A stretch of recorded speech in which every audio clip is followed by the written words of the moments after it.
कि हमारे गेस्ट तैयार हैं और ट्रेड्स की शुरुआत करते हैं। गुड आफ्टरनून आप सभी को। गाबा सर बताइए क्या रहेगी इस समय की trade. Good afternoon to you. इस समय मेरे ख्याल से लॉन्ग रहेगा और स्टॉक का नाम है जोमेटो। बहुत बढ़िया आपको मिला था कल और आज सस्टेन किया हुआ है। बेस बहुत अच्छा बना है, करीब 200 210 के आसपास ट्रेड कर रहा है। 217.85 पर जोमेटो।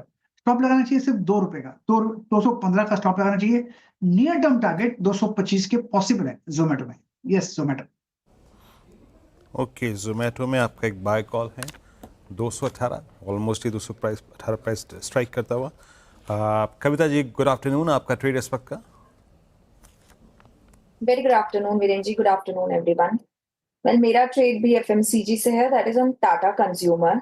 टाटा कंज्यूमर काफी अच्छी स्ट्रेंथ लिए हुए है on a weekly on a daily chart to 1070 के लेवल पर एज ऑफ नाउ है। मुझे लगता है 1100 1120 के प्राइस टारगेट के लिए टाटा कंज्यूमर पर आप एक बाय ट्रेड इनिशिएट कर सकते हैं। स्टॉप लॉस मेंटेन करना चाहिए 1055 का। डे हाई पर टाटा कंज्यूमर 2.5% की तेजी यहाँ पे देखने को मिल रही है लगभग। मानस जी गुड आफ्टरनून, आप क्या पिक कर रहे हैं आज के सेशन के लिए? गुड आफ्टरनून श्रेया जी। तो देखिए एलआईसी हाउसिंग पे खरीदारी करने की राय रहेगी। एलआईसी हाउसिंग में स्टॉक ने वापस अपने 20 डे और 10 डे मूविंग एवरेज को रिगेन कर लिया है। काफी बेहतर वॉल्यूम्स आज देखने को मिले हैं, तो आई थिंक स्टॉक बिल्कुल तैयार है एक फ्रेश ब्रेकआउट के लिए। इसलिए एलआईसी हाउसिंग में करंट लेवल्स पे खरीदारी करेंगे, 559 का स्टॉप लॉस लगाएंगे और 600 तक के टारगेट्स पॉसिबल हैं। अगर चाहे तो 580 का कॉल ऑप्शन लिया जा सकता है। ₹17 के आसपास ये ऑप्शन ट्रेड हो रहा है। 580 का कॉल ऑप्शन ₹17 पे ट्रेड हो रहा है। ₹11 के स्टॉप लॉस से ₹30 के टारगेट के लिए यहाँ पर भी खरीदारी की जा सकती है। ओके चलते हैं अब सोनी पटनायक के पास। सोनी जी गुड आफ्टरनून, बताइए क्या पिक किया आपने। जी गुड आफ्टरनून एवरीवन।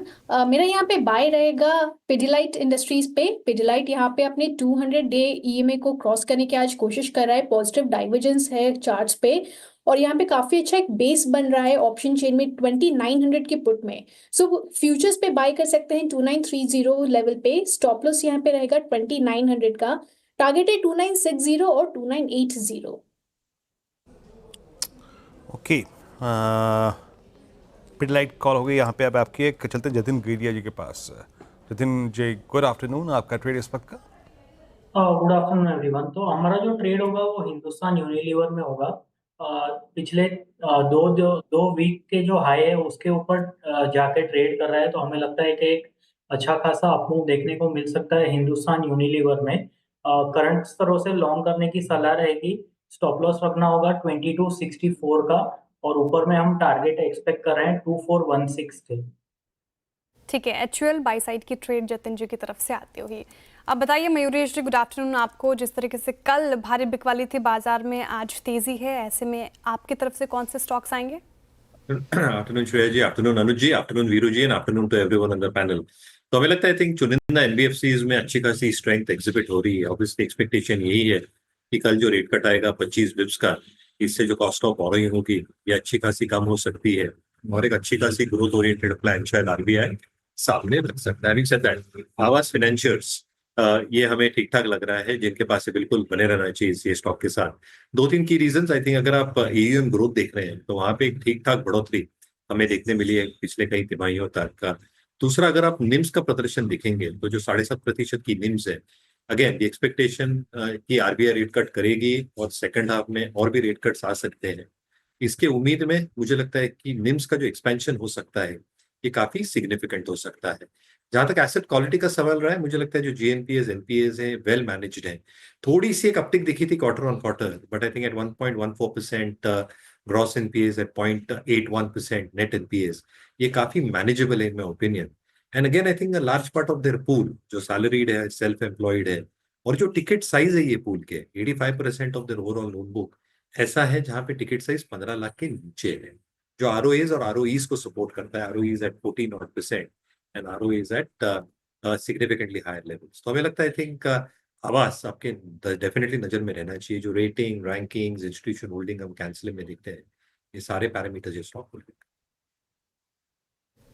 ओके, आवास फाइनेंशियर्स यहाँ पे आपका ट्रेड है, लगभग ट्रेड करता हुआ 2078 पे।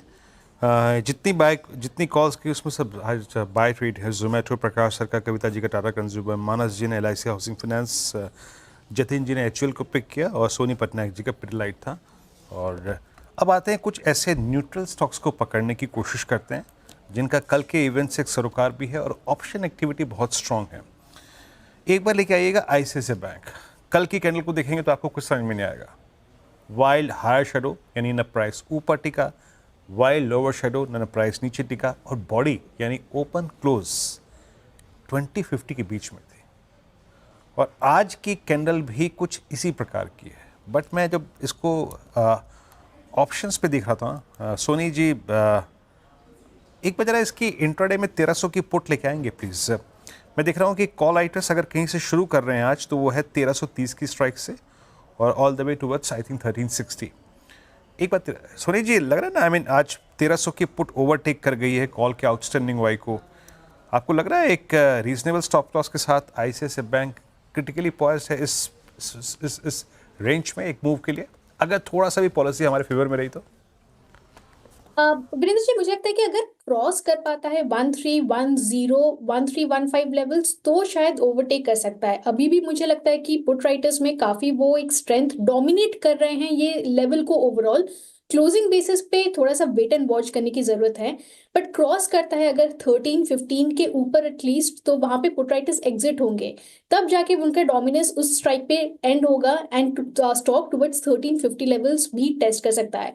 सो थोड़ा सा वेट एंड वॉच कर सकते हैं। यहाँ पे रेजिस्टेंस क्रॉस होने पर ही बाय करना का मुझे यहाँ पे अच्छा लग रहा है। और इन एनी वे सपोर्ट यहाँ पे 1275 के तरफ एक सपोर्ट बन भी रहा है। सो ओवरऑल मुझे लगता है कि थोड़ा सा वेट कीजिए, रेजिस्टेंस क्रॉस होने पर बाय कर सकते हैं।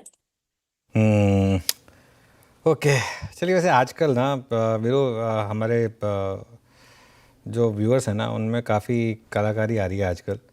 मैं आपको एक पिक्चर दिखाता हूँ और मुझे वो पिक्चर अच्छी लगी एक्चुअली। किसी ने मेहनत की है हमारे लोगों पर। तो देखिए आज सुबह ये फोटो कल भी आई थी, कल भी आई थी।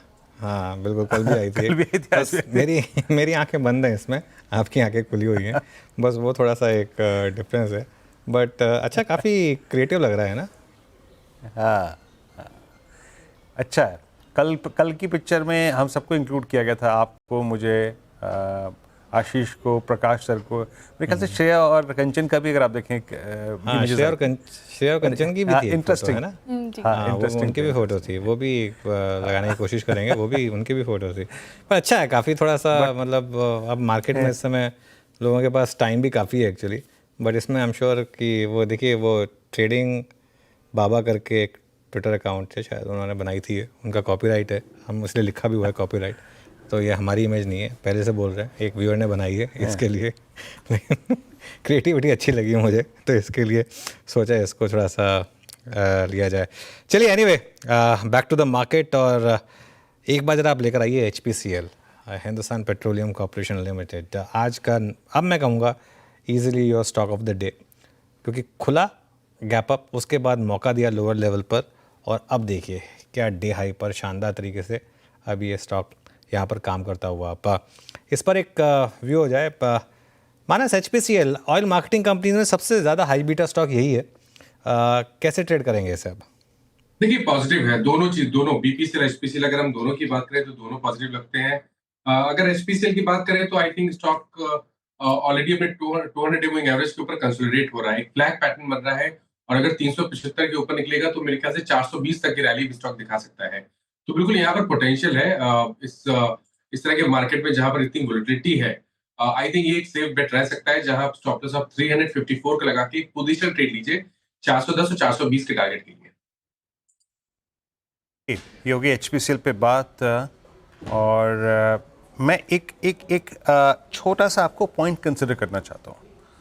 आज बड़े दिनों के बाद, मेरे ख्याल से ऑलमोस्ट 3 फरवरी के बाद, यानी एक लगभग 2.25 महीने के अंतराल के बाद, निफ्टी FMCG में एक ब्रेकआउट आया डिसाइसिवली अबव 50, 10-20 का पॉजिटिव क्रॉसओवर।